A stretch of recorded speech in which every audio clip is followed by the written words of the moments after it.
Hello guys, how you guys doing? See Real Talk, and I just want to talk about itong basura sa Maynila. Kasi simple lang ang solution nito pero hindi pa magawa. So, tignan natin yung video. Ay sa Manila LGU na managot ang kinontrata nilang garbage collector. Hindi kasi nahakot mula pa nung pagsalubong sa bagong taon ang tambak ng mga basura sa lungsod. Nakatutok si Jonathan Andan.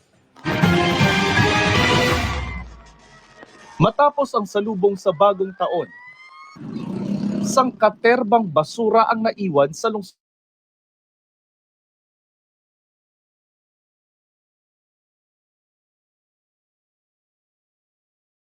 Ariwan pa daw to mga to nandito, nagsisimula ng mga moy tapos dumadami.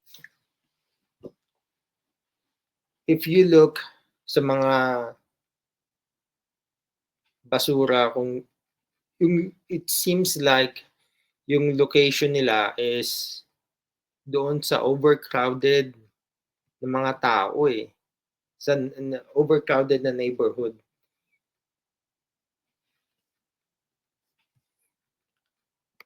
Kami na yung mga langaw, nakaka-apekto na raw sa negosyo ng mga nandito, pati na raw sa kanilang kalusugan.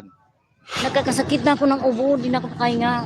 Kung hindi kami magtinda, paano naman ang hanap buhay namin? Humihina ang baga namin pag naamoy namin baho. Yung asawa ko nahihilo na sa amoy. Problema na rin That's pretty disgusting. ang langaw sa mga nagtitinda ng pagkain na nasa tapat ng mga basura. Pa-epekto yan sa karinderya nyo, pagkain pa man din tinda nyo. Hirang nga langaw sir Kaya iba nagreklamo na din. Dahil walang nagahot ng basura, araw-araw daw na daragdagan ito dahil may mga nagtatapon pa rin dito.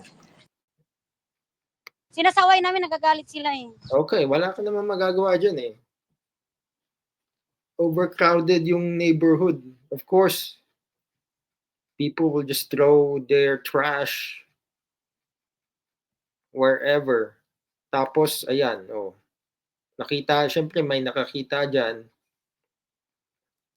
na may mga basura. So, other people will just throw it over there. So nag-aaway pa kayo? Oo, kahanap ka pa ng kaaway.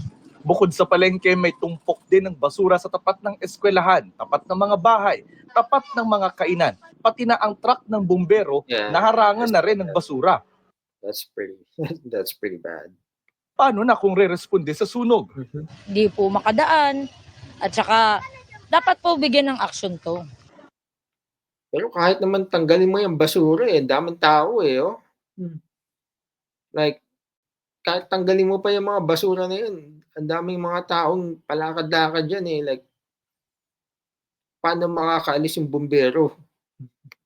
Pero di lang pala ito problema sa Baseco. Tawid ka lang sa Tondo at nakalinya sa kalsada sa isang bahagi ng Dagupan Street sa Tondo. Ilang araw nang naghihintay mahakot ang mga basurang ito. Nagsorry si Manila Mayor Honey Lacuna.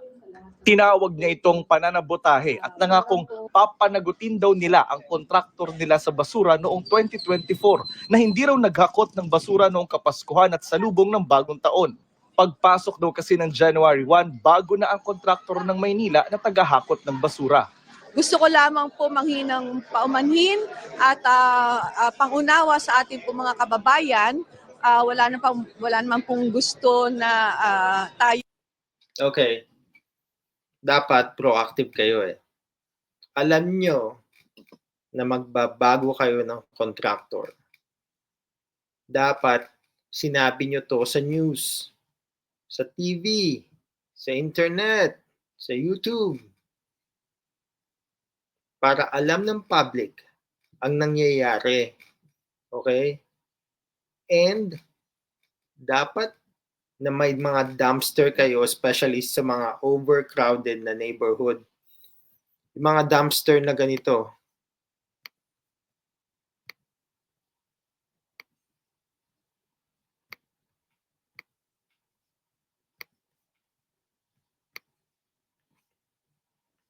Ayun, mga ganitong dumpster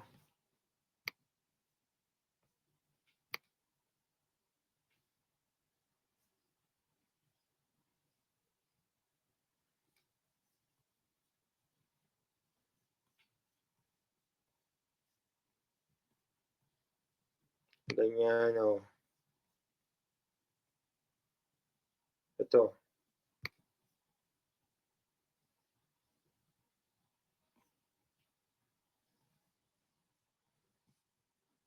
Ganyan dumpster, oh. Ganyan dumpster. Ganitong dumpster, color red. Para kukunin na lang yan ng truck.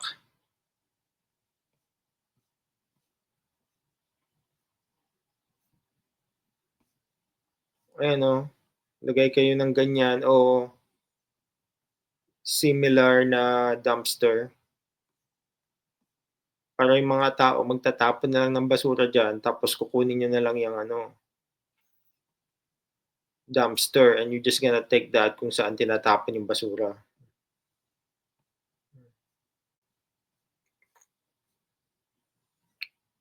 Yun lang eh, simple lang eh. You need to be proactive. So you need to let the public know na magbabago kayo ng contractor. Tapos maglalagay lang kayo ng mga dumpster doon sa overcrowded na neighborhood.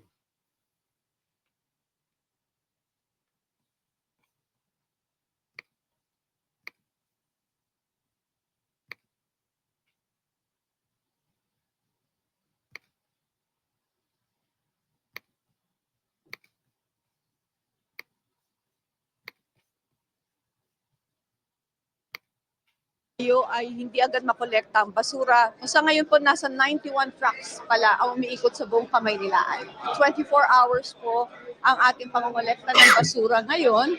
Sinusubukan pa namin kunin ang panig ng naunang kontraktor.